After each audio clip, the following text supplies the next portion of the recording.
ध्यानमूलं गुरुमूर्ति पूजामूलं गुरुपदं मंत्रमूलं गुरुवाक्यं मोक्षमूलं गुरुकृपा।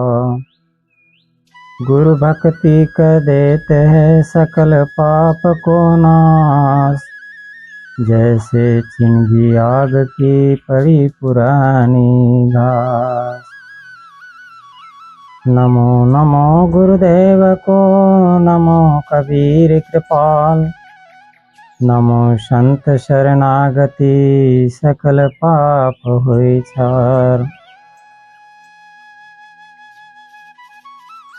मेरे परम आराध्य सद्गुरु कबीर साहेब के चरणों में बंदगी करते हुए आज के कार्यक्रम में विराजमान सभी हंसजन एवं सभी माता बहनों, बड़े हर्षोल्लास की बात है कि आज हम इस सत्संग समारोह में विराजमान होकर के और सत्संग का लाभ ले रहे हैं। तो आज जो हम विषय के बारे में बात करेंगे तो वह सद्गुरु कबीर साहब ने जो धनी धर्मदास साहब जी को जो भक्ति मार्ग बताया है, उस भक्ति मार्ग पे अपन विचार करते हैं कि सद्गुरु कबीर साहब ने धर्मदास जी को मुक्ति का मार्ग कैसे बताया है, जिससे कि संसार के समस्त हंसजनों की मुक्ति हो सके। इसी विषय पे अपन आज थोड़ी सी चर्चा करेंगे। तो भक्ति जो है मनुष्य के जीवन में होना जरूरी है। अगर मनुष्य के जीवन में भक्ति नहीं है तो वह ऐसा समझा जाता है कि बिना बादल के पानी हो। कहा है कि जागर भक्ति कभी नहीं होई, सो जननी निज बांझ रे, जैसे सूरज उगय अस्त भय, भई रजनी की सांझ रे। जिस प्रकार से अगर मान लो किसी माता के यहाँ पे बालक का जन्म हुआ है और बालक ने जन्म लिया है और बालक ने जन्म लेकर के वृथा ही गंवा दिया है, उसने किसी प्रकार की उस परमात्मा की सद्गुरु की भक्ति को नहीं किया, तो यह उसी प्रकार से है कि जिस प्रकार से सूर्य का उदय होता है और सूर्य का अस्त होता है। इसलिए मनुष्य जीवन पाने के बाद में मनुष्य की मुक्ति के लिए भक्ति का होना जरूरी है। इसलिए धनी धर्मदास साहेब जी को सद्गुरु कबीर साहेब जो भक्ति मार्ग बता रहे हैं, उसी भक्ति मार्ग को मैं आपके सामने पेश कर रहा हूँ। तो आप ध्यान से उसको सुनने की कृपा करें। तो सद्गुरु कबीर साहब कहते हैं, प्रथम आई गुरु भक्ति अमाना, दूजी भक्ति संतन सम्माना, तीजे नाम शनेहि राहाई, चौथे जीव दया निधि आई, पांचवें माया विरक्त रहाई, छठवें ज्ञान विवेक समाई, सातवें गहे शब्द सतवक्ता, आठवें सर्व महात्म संता, नौवें शील स्नेहि रहाई, काम क्रोध मद लोभ। तो यह भक्ति के प्रमुख रूप से 9 अंगों का वर्णन सद्गुरु कबीर साहब ने धर्मदास जी साहब को बतलाए हैं। तो पहली जो भक्ति बताई है, यही भक्ति का वर्णन ब्रह्म निरूपण ग्रंथ में संस्कृत भाषा में भी किया गया है। गुरु अर्चनम मुख्यम द्वितीयं साधु सेवनम सन्नाम रत्नम स्नेहमेव तृतीयं तदैव हि श्रवणम ज्ञान वाक्यस्य श्रद्धयेत चतुर्थकम ततो भवेत् रसितान्न मायाया भावश्च पंचमम सारासार विवेकस्तु षष्ठम कथ्यते बुद्धे सप्तमं सत्य उच्चारः सप्तमं परिच्छयते अष्टमं समदृष्टि नवम शीलता गुणाः एते 9 गुणाः भक्ति भवतरणी समा। यह 9 गुण जो है भक्ति के जो है जीवों के लिए भवसागर से करने का एक नौका है। तो हम भक्ति के विषय में कुछ अंगों के विषय में कुछ बात करते हैं कि प्रथम आय गुरु भक्ति माना। पहली भक्ति जो है गुरु की भक्ति बताई है। गुरु की भक्ति गुरु की महिमा में वर्णित है और गुरु भक्ति से ही मनुष्य जीवन का कल्याण है। मनुष्य जीवन जब तक के गुरु भक्ति नहीं करेगा तब तक के वह भवसागर में भटकता रहेगा। जब तक कि वह भटकता रहेगा कि उसको गुरु भक्ति का मार्ग न मिल जाए। इसलिए गुरु भक्ति का होना अति आवश्यक है।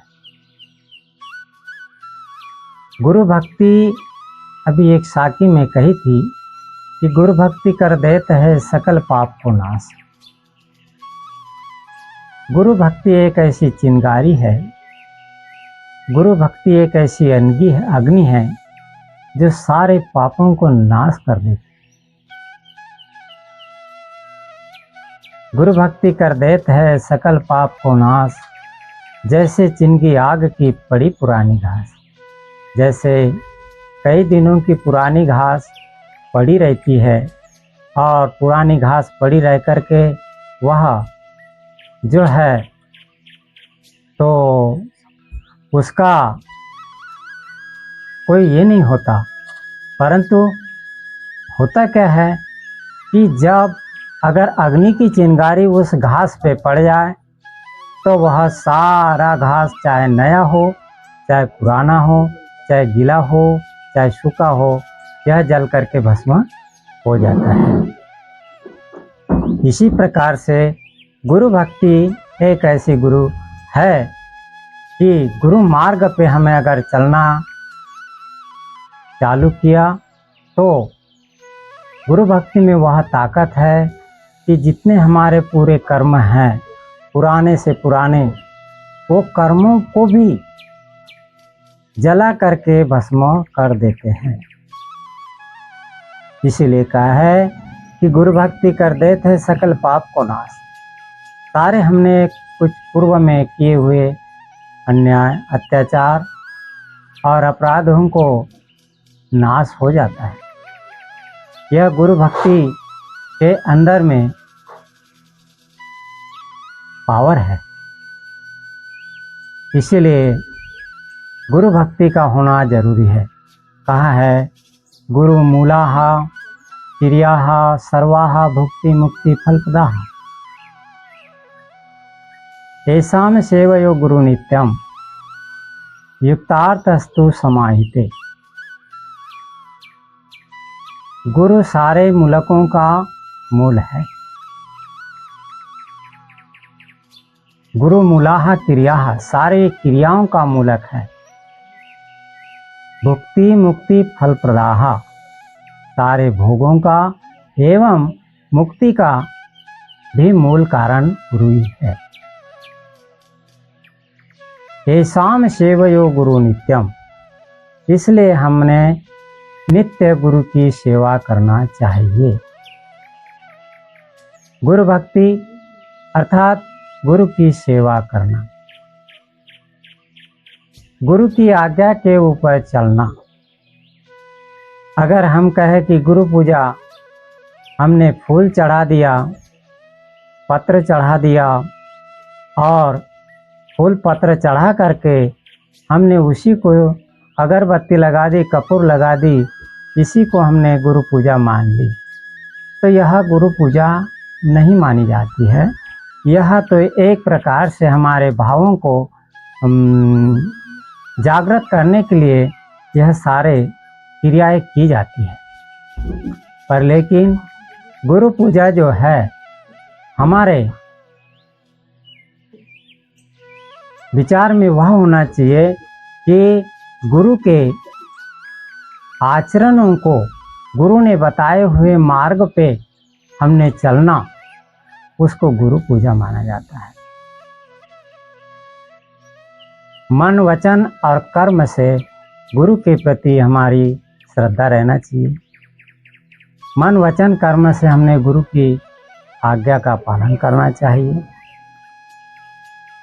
शरीर के द्वारा तो सेवा करें, मन के द्वारा जो है तो हमने गुरु के प्रति श्रद्धा रख करके उनके बताए हुए मार्ग पर चलना चाहिए। और हमने जो है गुरु के जो बताए हुए शब्द है उनका सत्य उच्चारण भी करना चाहिए। तो तन से, मन से और वचनों के द्वारा गुरु की आज्ञा का पालन करना चाहिए। यह सदगुरु कबीर साहब ने जो धनी धर्मदास साहब को भक्ति के जो 9 अंग बताए हुए हैं उसमें से गुरु अर्चन मुख्यम अर्थात प्रथम आए गुरु भक्ति अमाना, यह पहले अंग का थोड़ा सारांश अपन ने सुना है। इसके बाद में दूसरा जो अंग आता है गुरु भक्ति का, वह गुरु भक्ति का दूसरा अंग आता है कि संतन सम्माना, दूजी भक्ति संतन सम्माना।